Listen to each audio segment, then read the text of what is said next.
Hi guys, and welcome back to Next Good Thing, a channel where I help you do stuff. The task I want to tackle with you guys this week is something we all have to do a few times a year, giving gifts. There are lots of reasons that people find giving gifts to be pretty stressful. Some things that might cause stress when it comes to giving gifts include really wanting to meet expectations of others or to please people, or working with a really constrained budget. You might also find it stressful because it involves comparing yourself to others, or maybe the person you need to give a gift to is someone who you don't know that well yet, so you're not quite sure what to get them. So this week, I'm going to give you some things that you can do and some things that you can remember that will make gift giving a lot less stressful for you. Let's get started and move on to step 1.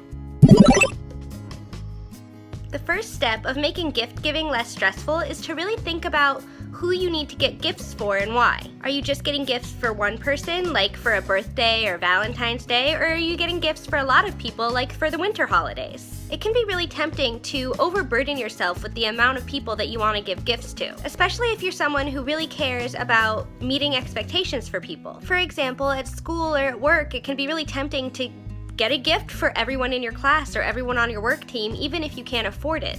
And then you'll feel really stressed about not being able to meet that expectation. An important thing to remember if that's the case is that no one worth getting a gift for would want you going into debt over that. Try to remember that there's a difference between wanting to get a gift for someone and needing to get a gift for someone. And knowing that there's a difference between those two things will really help you keep your gift-giving efforts into something that's within your ability. In the most altruistic sense, you never really need to give a gift to anybody.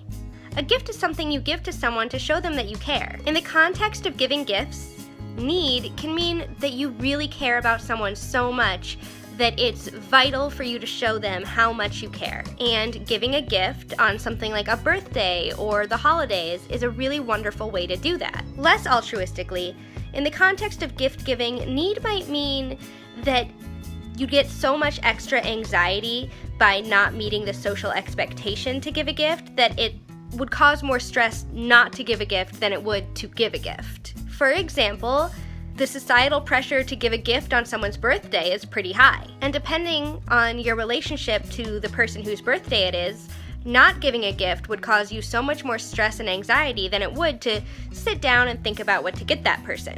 If you look at your list of things you want to give people or people you want to give gifts to, and they don't fit somewhere within your ability or your need in these contexts, then don't go getting a gift for them. It might make you feel bad that you can't give a gift to every single person you want to give a gift to, or that you think you should give a gift to, but it'll be better for your stress levels in the long run. Likewise, if you see someone who you really do need to give a gift to, but the things that you planned on getting them aren't somewhere within your ability, think about something that you could get them that is within your ability. That might seem confusing or overwhelming, but don't worry about it. I'll help you figure out how to do that in step 2. That's where we're going now. The second step of making gift giving less stressful is to diversify your efforts. Here's the thing.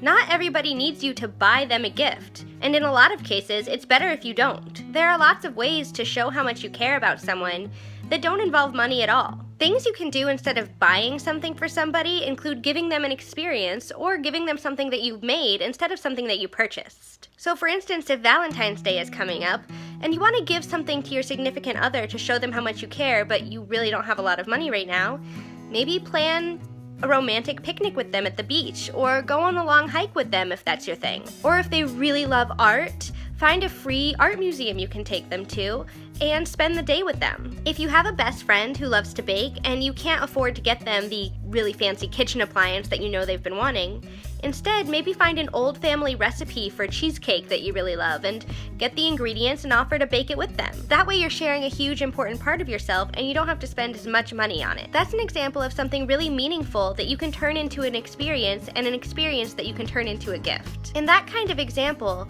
the gift isn't just the item or experience you're giving them. Sharing something like that is a great way to show your best friend how much you care about them. Not only does it show that you understand how much they love baking, but it's a way for you to show what baking has meant in your family and to pass on something that's very personal. And sharing something that personal and with that much history with a friend of yours can help you feel a lot closer to them. In terms of gifts that you can make, if you're a really good painter and have a coworker you care about who has a dog that they love, maybe surprise them by painting a picture of their dog. That way, you'll be giving a gift to someone that's based on your skill rather than your money. But it still shows that you care and notice things that are important to them in their lives. Diversifying your gift-giving efforts in this way will help make sure that you have money for people who you really do plan to spend money on, without the stress of having to spend money on everyone else too. Also, try to remember that some experiences that you want to give people don't require much effort and will really mean a lot to them. If you don't see your aunts or your grandparents that often, sometimes they'll be happy just to receive a call from you. Diversifying your gift-giving efforts in this way will really help make sure that when it comes to people you actually want to buy gifts for, you'll have the money to do that. Let's say you have a dad who loves to fish. If you've given homemade gifts or experiences to your friends and coworkers, you might have money to get your dad a really nice new fishing pole, and spending the money on that won't stress you out because you have it to spend. Or maybe you gave homemade gifts and experiences to a lot of other people so that you could get you and your best friend tickets to go see Hamilton. It's all about balance. One kind of gift isn't the best for every kind of person, and knowing that will help you make more concentrated efforts and stress you out a lot less. Now, let's move on to step 3.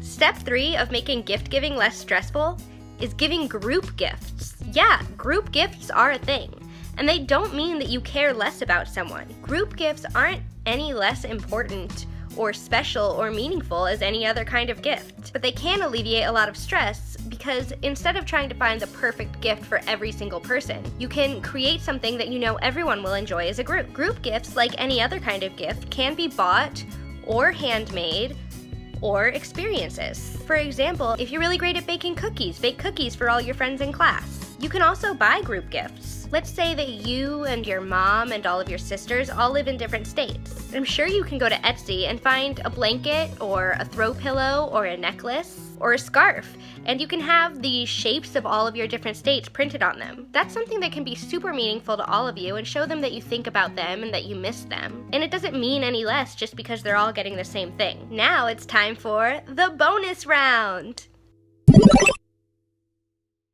This week's bonus round is to buy gifts and cards all year round. Honestly, sometimes giving a gift isn't hard until a holiday or a special day is approaching, and then you suddenly forget everything about a person you care about and have no idea what to get them.